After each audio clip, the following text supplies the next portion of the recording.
Hey guys, what's going on? It is week 2 of the Final Fantasy XIV Informational. Let me just pull up my list of things to talk about real quick because I forgot to pull it up before I started. Alright, this week I have 3 subjects that are pretty different from what I was talking about last week. Last week we covered some of the more basic things, the information that's really been said over and over and over again. This week I'm going to focus more on details that a lot of people might not know. Obviously, the whole point of this is to tell people things they might not know. So that's I figured it would be more productive to cover some of the things in that haven't really seen too much light. They're known by the people who have, gone out of their way to try and read things up. But there are some interviews out there with additional information that I have found. And the first thing I want to talk about is the buddy system. Now, if you watched the live letter today, he very briefly answered a question about the buddy system, in which somebody asked if they could take their buddies into dungeons, and he said not at the start, but they will look into implementing it. What the buddy system is, um, I'm going to refer to two things. One is just going to be a general reference from Final Fantasy XI, and the other is more of just an explanation of what it means. Uh, Final Fantasy XI had this thing called, we had NPCs, non-playable characters, that we could essentially bring with us and summon a few times a day, and we could, EXP with them and level them up. And they were really just an NPC that helped us kill monsters. Mostly just help us solo or maybe farm, something along those lines. The buddy system is very similar to that. The major difference is it's not just an NPC. In 1.0, you were capable of, raising a chocobo, having your own chocobo at the very least, and naming it, things like that. And the buddy system, if you had that chocobo is your buddy, is your NPC helper. And and if you don't have one, you can raise a chocobo and make him your NPC helper. So that's what he is. He's your mount, but he's also an ally for when you're doing solo content, you're doing kind of open world content. He's just there to help you. He can take on the role of a tank, a mage, a healer. Yes, your chocobo can heal and tank. He's that good. Think of it more along the lines of Final Fantasy 13 2, how you have those monsters. Think of that chocobo like that. It's primarily a solo concept. You're out in the world and you have your mount with you, and your mount's helping you fight things. Like I said, they do want to find a way to implement it into parties, but it would hold a very, very, very minimal, uh, you know, sort of impact. It's sort of just like maybe if you need an extra damage dealer to fill the slot, because your chocobo is not going to be smart enough to dodge attacks or to know what a priority tank target is or how to heal a priority target. I can't imagine them possibly implementing that much into the buddy system. Um, you can gear them up, but today I believe it was announced that that gear is strictly aesthetic. So you can just focus on making your chocobo look really cool, and his stats and things you'll be able to adjust with different ways. Mostly taking it from the main character and sort of the role that you've set for your chocobo. So that's the buddy system. It's very simple. It's just a nice little incentive, nice thing to help you out there when you're farming. Just to even maybe you get lonely and you just need your little chocobo buddy over here to help you fight some things. So that's a really quick explanation of that. One that I'm really excited to talk about is limit breaks. Now, another thing that's been thrown around, and we've seen very, very few snippets of the limit break system, but I'm going to break it down. Limit break, if anyone who's played a Final Fantasy before, is an ultimate attack. Essentially, when somebody fills up a gauge, whether it be from taking damage or from hitting the enemies, performing certain abilities, when they fill that gauge, they get to do a special attack. Those special attacks usually for damage, sometimes utility. Like Aerith or Ares, whichever one you want to call her in Final Fantasy VII, had a move that made your whole party invincible for a few turns. Things like that. Um, there are 3 tiers of limit breaks for each character. So a paladin has 3 tiers, a black mage has 3 tiers, etc., etc. We know that currently the only one we currently have named is the black mage tier 3, which is Meteo. It's not Meteor, it's Meteo. Which, if you've watched the exploration trailer, you see at the end them performing the limit break.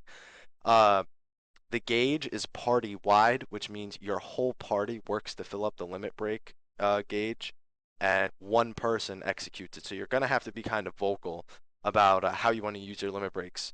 Apparently, in the exploration video, also the paladin that's tanking Ifrit in the video.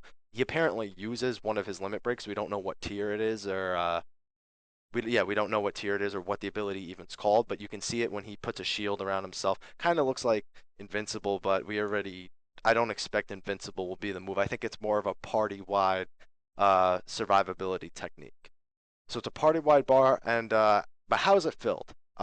There's tons of things that could fill it in a game in an MMO like Final Fantasy XIV or Realm Reborn. The only two things that Naoki Yoshida has mentioned, this may not be everything, is crits and heals. So he said landing a big heal or landing a big crit, those will fill up your bar by a little bit. Those are the only things he's mentioned, but he kind of just used those as examples. So that's not to say that that's the only possibility. So there's going to be a plethora of ways to fill up this limit break bar. And also today, what was announced, well, today because I'm recording this the day before, because tomorrow I'm going to be, doing other things, so I'd rather have it ready to post at 12:01 tonight. There's going to be a trailer sometime in the next month regarding limit breaks. So expect to see that coming out soon. I don't know how it's going to work, if it's just going to showcase Tier 1, Tier 2, and Tier 3 for every character, if they're going to show how it works. I don't know how Square Enix is planning to do it, but be on the lookout for a trailer for limit breaks sometime in the next 4 to 6 weeks.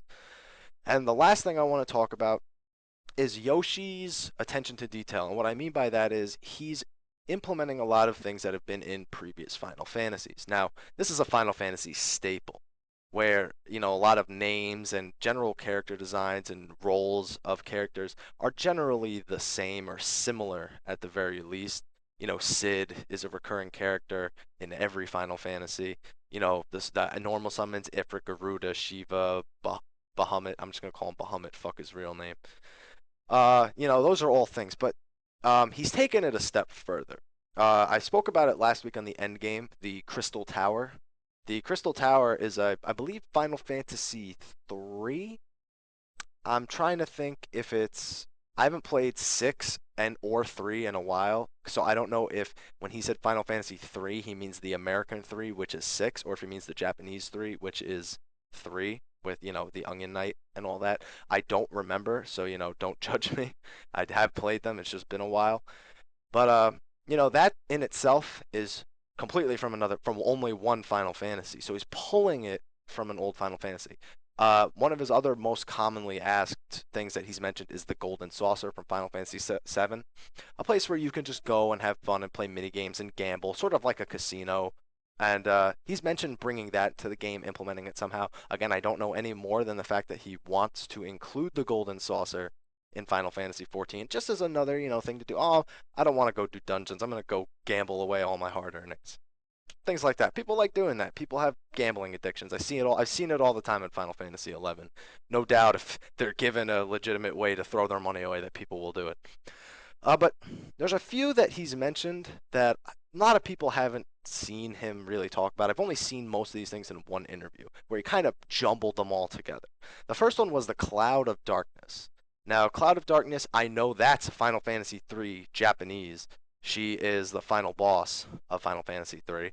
And he hasn't really spoken about how he's implementing the Cloud of Darkness. If it's actually like Cloud of Darkness, like the female antagonist of Final Fantasy III, if it's just sort of a phenomenon, but just that it exists in some way and it's an evil presence in the world.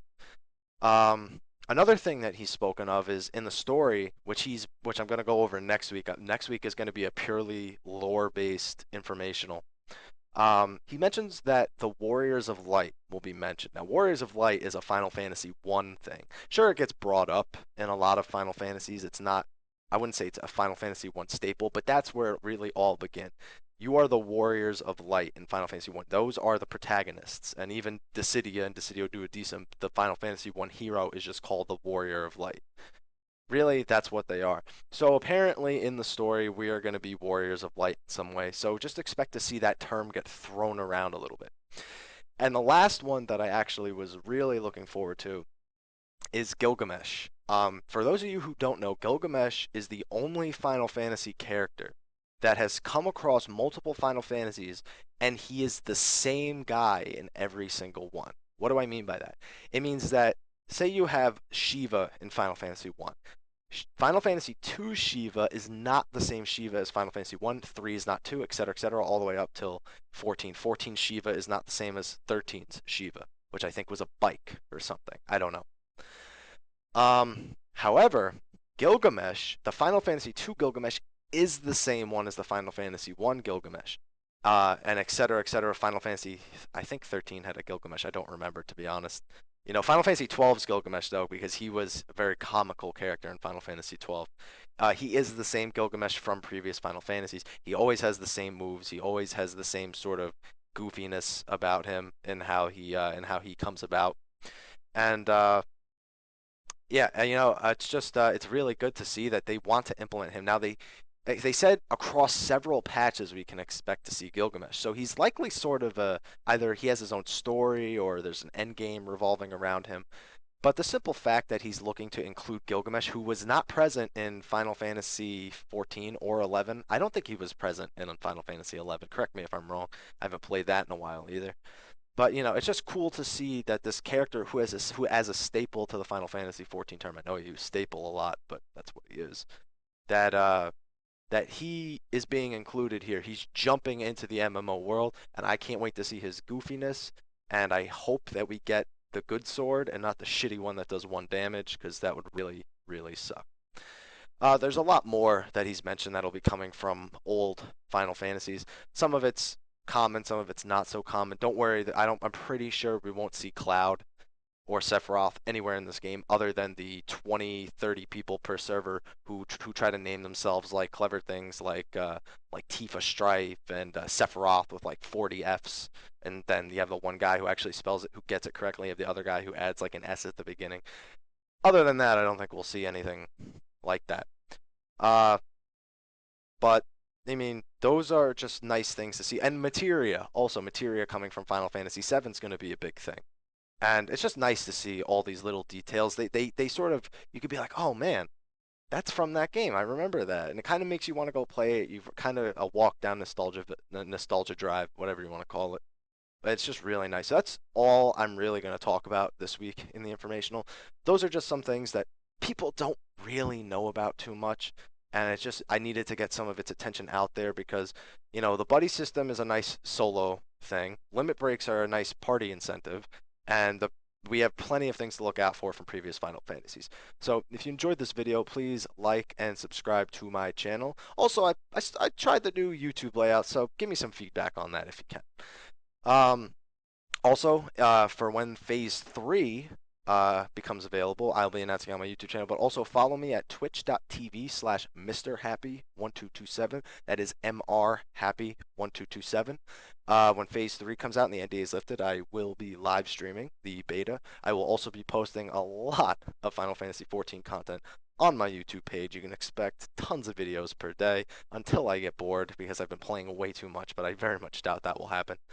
And yeah, so thanks for watching, guys. Again, like, subscribe, follow me on Twitch, and give me some feedback on the new channel. I will see you guys next week for the informational week 3, where I will talk about the strictly the lore coming from Final Fantasy XIV 1.0 to A Realm Reborn, not just what is already known, but things that are going to happen. So I will see you guys next week. Thanks.